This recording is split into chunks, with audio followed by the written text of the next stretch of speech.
उधर छत्तीसगढ़ में कर्ज के मसले पर एक बार फिर सरकार घिरती हुई दिख रही है। दरअसल नई राजधानी बसाने और उसके प्रबंधन के लिए बना नवा रायपुर अटल नगर विकास प्राधिकरण कर्ज के जंजाल में फंस गया है। पिछले दिनों प्राधिकरण यूनियन बैंक के करीब 317 करोड़ रुपए की उधारी नहीं चुका पाया, जिसके बाद अब बैंक ने अथॉरिटी की 2.659 हेक्टेयर जमीन पर प्रतीकात्मक कब्जा कर लिया है। बैंक ने यह जानकारी अखबार में विज्ञापन के जरिए सार्वजनिक की है। बैंक के प्रतीकात्मक कब्जे को लेकर पूर्व सीएम रमन सिंह ने प्रदेश सरकार पर तंज कसा है।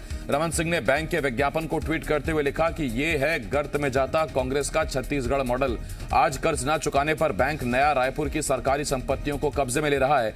कल भूपेश बघेल सरकार के आर्थिक कुप्रबंधन और कर्ज लो घी पियो की आदत से विधानसभा मंत्रालय चौक चौराहों के साथ छत्तीसगढ़ महतारी गिरवी हो जाएगी।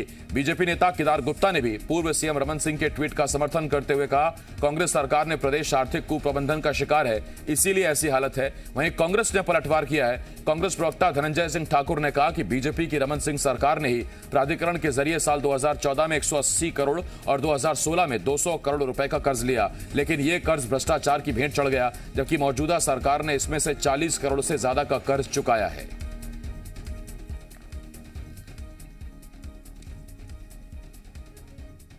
डूब गया छत्तीसगढ़, डूब गई छत्तीसगढ़ की साख। ये कैसा नारा है कांग्रेसियों का? मुख्यमंत्री भूपेश बघेल का गढ़बो नवा छत्तीसगढ़।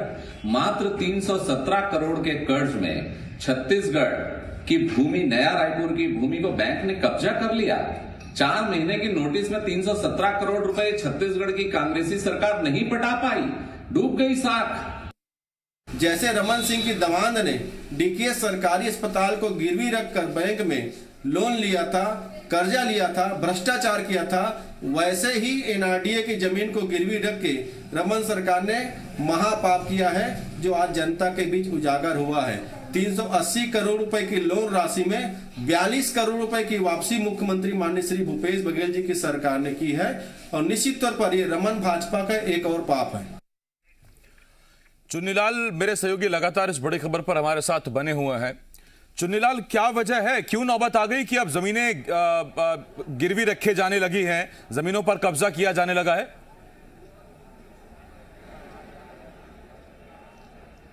जी बिल्कुल आसिफ, जो है नया रायपुर डेवलपमेंट को लेकर और उनके प्रबंधन को लेकर एनआरडीए के द्वारा यूनियन बैंक से कर्जा लिया गया था। 317 करोड़ जो राशि है वो अब तक जो है बकाया है, जिसके बाद यूनियन बैंक ने एनआरडीए के जो संपत्ति है उस पर कब्जा करना शुरू कर दिया है। विज्ञापन जारी किया गया। विज्ञापन जारी करने के बाद जो है वो एनआरडीए की संपत्ति पर कब्जा किया है। अब लगातार इस पर सियासत भी देखने को मिली, क्योंकि जिस तरह से जो है बीजेपी की तरफ से लगातार जो है सरकार को घेरने की कोशिश की गई, सरकार पर लगातार कर्ज लेकर जो है छत्तीसगढ़ की जो है गर्त में जो है वो बात कही गई, गर्त में पहुंचाने की बात कही गई। कांग्रेस भी लगातार जो है वो पलटवार करती रही, क्योंकि बीते 3 साल की बात की जाए तो ये 3 सालों में जो है छत्तीसगढ़ सरकार ने भी कर्ज लिए हैं। इससे पहले की जो रमन सिंह की सरकार रही, बीजेपी की सरकार रही, उस दौर पर भी जो है कर्ज लिया गया। इसी सब मुद्दों को लेकर अब राजनीति शुरू हो गई है, क्योंकि वर्तमान सरकार ने भी कई बार कर्ज लिए हैं। इसे लेकर बीजेपी लगातार सवाल उठा रही है।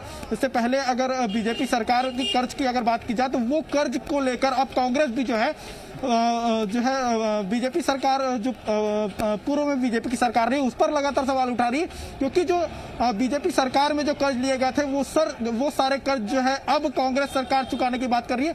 तो दोनों तरफ से देखा जाए तो एनआरडीए ने जो कर्ज के बाद जो है जो जमीनें जो है वो अधिग्रहित की है यूनियन बैंक ने, तो अब इस मुद्दे पर लगातार राजनीति देखने को मिल रही है। जी, जिस जमीन को बैंक ने अपने कब्जे में ले लिया है, कहां पर है ये जमीन, और सिर्फ अभी ये जमीन है या इस पर कोई निर्माण भी है? चुन्नीलाल जी बिल्कुल आसिफ, जिस तरह जिन जमीनों पर जो है यूनियन बैंक ने कब्जा किया है वो नया रायपुर डेवलपमेंट अथॉरिटी के अंदर आता है, और ये नया रायपुर में ही स्थित है। क्योंकि यहाँ अलग अलग प्रोजेक्ट जो है वो लग रहे हैं।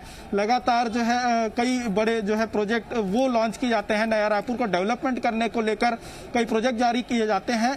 इन्हीं प्रोजेक्टों को की वो जमीन है जिसे उपयोग किया जाना था। फिलहाल उस पर कोई निर्माण कार्य नहीं किया गया था, लेकिन जो जमीनें कब्जे की गई हैं वो कई ऐसी योजनाओं से जुड़ी हुई जमीनें हैं जो लोगों के फायदे के लिए लाई जानी थी। जी बहुत धन्यवाद आपका चुन्नीलाल, इस तमाम जानकारी के लिए। चुन्नीलाल देवांगन, जी मीडिया संवाददाता, इन बड़ी खबरों पर हमारे साथ जुड़े हुए थे। खबरों में बने रहने के लिए आप हमारे फेसबुक, ट्विटर और इंस्टाग्राम पेज को फॉलो कर सकते हैं। लेटेस्ट अपडेट के लिए आप हमारे यूट्यूब पेज को सब्सक्राइब भी कर सकते हैं और हाँ, बेल आइकन पर क्लिक करना न भूलें।